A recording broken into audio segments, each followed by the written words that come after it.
Mr. Fox always claimed that he was smarter than all other creatures. No one could ever accuse him of being humble. He went about playing pranks on others, and making fun of them. One winter afternoon, Mr. Fox spotted Mr. Stork hunting in a pool. He smiled to himself. He had always enjoyed making fun of Mr. Stork's long neck and bill. Mr. Fox decided to take it one step further, and play a prank on Mr. Stork. To do so, he invited Mr. Stork to dinner.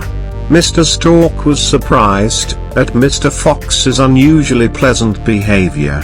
Yet, he accepted the invitation, and reached in time for dinner. Dinner was served on beautiful china plates.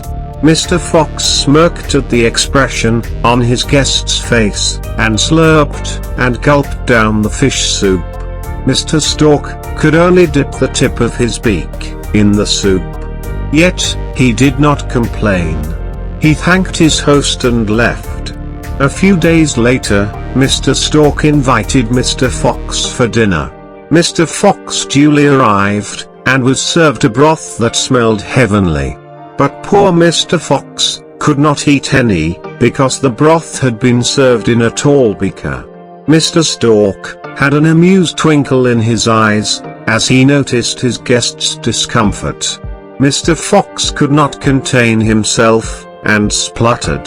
Such uncouth behavior, Stork. You invite me to dinner, and serve food in cutlery unsuited to me. How dare you?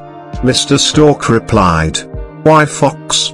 I thought you of all creatures could take a joke. After all, wasn't it you who had played a similar joke on me not long ago? Mr. Fox walked away with his head bowed. Be ready for the things you do to come back to you.